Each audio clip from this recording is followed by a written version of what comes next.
Hello students, आपका स्वागत है मेरे चैनल एडुल्यूमिनेसेंस पर। आज की वीडियो में हम बात करने वाले हैं oogenesis की। इससे पहले स्पर्मेटोजेनेसिस वाली वीडियो आ चुकी है। रिप्रोडक्टिव सिस्टम की सीरीज़ 4th है ये, जिसमें हम बात करेंगे फीमेल गैमेट्स यानी कि ओवम कैसे बनते हैं, किस प्रोसेस की मदद से बनते हैं। तो वही प्रोसेस है oogenesis। अगर oogenesis को, इस टर्म को मैं तोड़ के दिखाऊं कि ये कौन कौन से शब्दों से मिलकर बना है, तो एक शब्द होता है ऊ, दूसरा होता है जेनेसिस। ऊ समझ लीजिए जैसे ऊसाइट, ऊसाइट से आया ऊ। ऊ का मतलब होता है एग, ऊसाइट मतलब एग सेल। जेनेसिस का मतलब होता है फॉर्मेशन। तो क्या मतलब हुआ? एग का बनना या एग का फॉर्मेशन होना, यानी कि होता है oogenesis। फीमेल बॉडी में oocyte का बनना इज oogenesis। अगर टर्म्स में बात करें तो the formation of gametes in ovaries is termed as oogenesis। oogenesis begins in females before they are born, even before they are born। यानी कि फीमेल बॉडी, फीमेल्स जब पैदा भी नहीं होती, फीटल लाइफ में होती है, तब से oogenesis जो है वो शुरू हो जाता है। जबकि स्पर्मेटोजेनेसिस कब शुरू हुआ करता था? प्यूबर्टी में। तो अब ये हुआ कैसे देखते हैं। फीटल लाइफ में होता क्या है, जो स्टेम सेल्स होती हैं वो स्टेम सेल्स, जैसे कि स्पर्मेटोगोनियम होता था वैसे यहाँ पर oogoनियम है, वो oocyte बनाते हैं। कौन सी? Primary oocyte। प्राइमरी oocyte जो है वो फर्दर मियोसिस करती है। मियोसिस करने पर जो 4 फेजेस होती है मियोसिस की, उनमें से पहली फेज में ही गाड़ी अटक के रह जाती है, यानी कि प्रोफेज में ही अटक जाती है ये कहानी। और फिर ये कहानी आगे नहीं बढ़ती। कब तक नहीं बढ़ती? जब तक कि उस फीमेल का, उसका बर्थ नहीं हो जाता। बर्थ होने के बाद जब तक उसकी प्यूबर्टी नहीं आ जाती, तब तक ये प्रोफेज अटकी ही रहती है, आगे नहीं बढ़ती। तो हम क्या समझे कि प्राइमरी oocyte जो थी फीटल लाइफ में बन गई और आगे मियोसिस करने लगी, लेकिन जैसे ही प्रोफेज आया वो अटक गई। और फिर जैसे ही वो बच्ची पैदा हो गई और उसकी प्यूबर्टी आ गई, तब वो डेवलपमेंट फिर से शुरू होगा और फर्दर कहानी आगे बढ़ेगी। अब कहानी को थोड़ा डिटेल में समझने की कोशिश करते हैं। देखिए, यहाँ मैंने बनाया है oogoनियम। oogoनियम कौन है? स्टेम सेल है, जो कि क्या करेगी? प्राइमरी oocyte बनाएगी और पूरा प्रोसेस करके ओवम बनाएगी। स्टेम सेल है। ये जो डैश डैश लाइंस हम बना रहे हैं, ये क्या बता रहे हैं? हम बता रहे हैं कि ये कौन कौन सी फेज़ में कहानी चल रही है, कि फीटल लाइफ है, चाइल्डहुड है या प्यूबर्टी है, ये सब। सबसे ऊपर हम बात कर रहे हैं फीटल लाइफ की। तो मैंने क्या बोला कि फीटल लाइफ से ही शुरू हो जाएगी कहानी। यहाँ पर हमने साइड में क्या लिख रखा है? During foetal development meiosis 1 begins. Meiosis 1 ऐसे ही तो बिगिन नहीं हो जाएगा। क्या होगा? सबसे पहले प्राइमोर्डियल फॉलिकल्स होते हैं। प्राइमोर्डियल फॉलिकल्स जो होते हैं वो एग योक से मतलब योक सैक जो होता है उससे माइग्रेट करते हैं ओवरी की तरफ। वहाँ जाते हैं, उसमें होते हैं बहुत सारे oogonia यानी कि स्टेम सेल्स, जो कि फर्दर माइटोसिस कर करके अपनी तादाद को बढ़ाते रहते हैं। ऐसे बहुत सारे oogonia होते हैं प्राइमोर्डियल फॉलिकल्स के अंदर, उनमें माइटोसिस चल रहा होता है। ये काफ़ी सारे होते हैं। कितने सारे? यहाँ पर मैं लिख दूंगी। 2 लाख से 20 लाख तक प्राइमरी oocyte हो सकती है ड्यूरिंग फीटल लाइफ। लेकिन यही प्राइमरी oocyte आगे जब बढ़ती है इनकी कहानी, तो ये डिस्ट्रॉय हो जाती है, इनका डिस्ट्रक्शन हो जाता है। तो अब अगर इनका डिस्ट्रक्शन हो गया तो इनकी तादाद हो जाएगी कम। तो इनका जो डिस्ट्रक्शन हो रहा है उसका एक साइंटिफिक टर्म है, उसे कहा जाता है अट्रेसिया।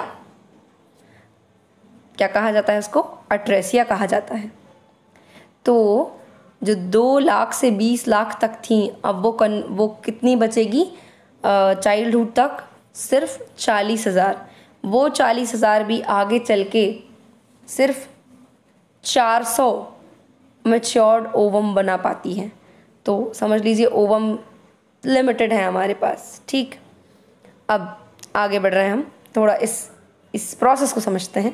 oogonia था, oogonia में क्या हुआ, meiosis 1 स्टार्ट हुआ।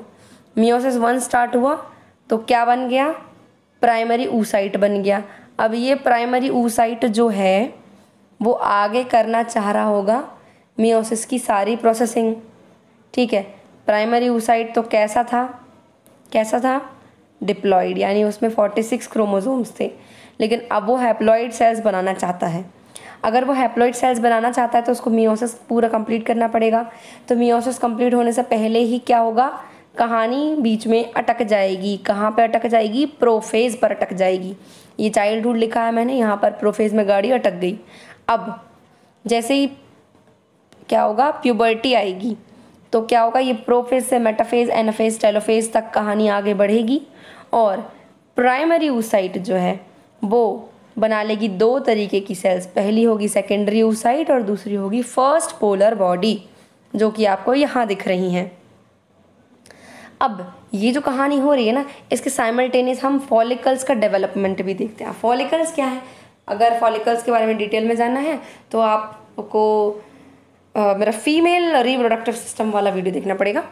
ये मैंने फॉलिकल्स बना रखे हैं, जहाँ मैंने ग्रीन से उनकी पूरी कहानी बना रखी, ग्रीन से उनका बाउंड्री वगैरह सब बनाया है, ठीक है। तो अब क्या बता रहे हैं हम कि प्राइमरी oocyte कहाँ पर है, प्राइमरी फॉलिकल के अंदर। प्राइमरी फॉलिकल है ये। प्राइमरी फॉलिकल क्या है, प्राइमोर्डियल फॉलिकल्स जो कि फीटल लाइफ में होते हैं, उनके ऊपर एक सिंगल लेयर्ड सेल होती है जिसको हम फॉलिकुलर सेल्स कहते हैं। ये फॉलिकुलर सेल्स जो है आगे चल के और अलग किस्म की सेल बना लेती हैं, जो कि बहुत सारी बन जाती हैं। अंदर की तरफ जो रेड आपको दिख रही होंगी वो ग्रेनुलोसा सेल्स होती हैं। इसके अंदर क्या है, सेकेंडरी oocyte है। इस प्राइमरी फॉलिकल के अंदर क्या है, सेकेंडरी oocyte है।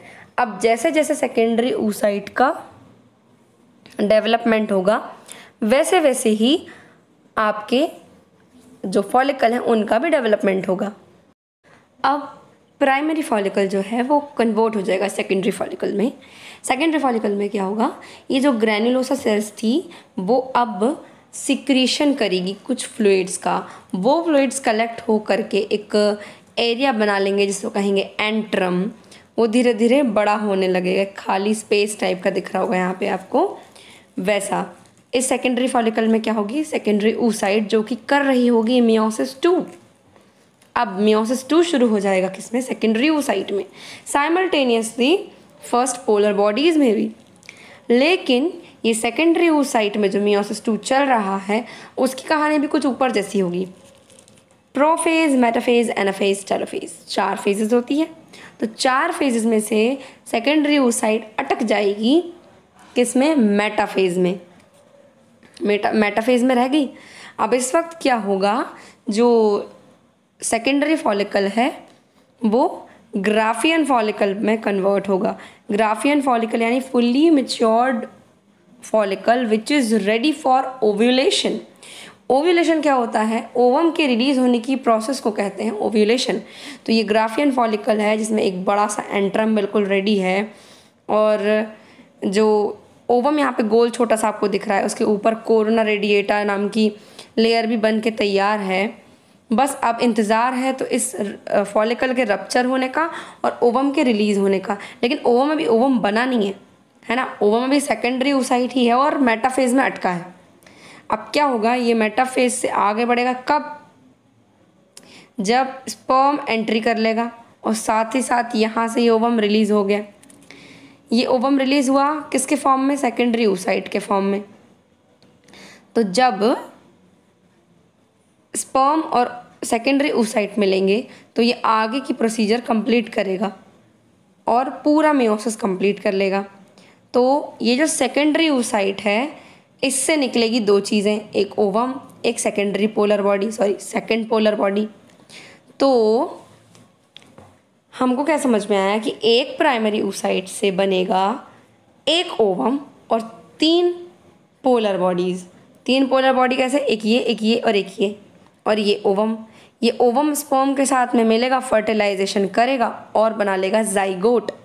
क्योंकि ओवम और स्पर्म होते हैं हैप्लॉइड, तो ये दोनों मिलकर बनाएंगे जाइगोट, जो कि होगा डिप्लॉइड।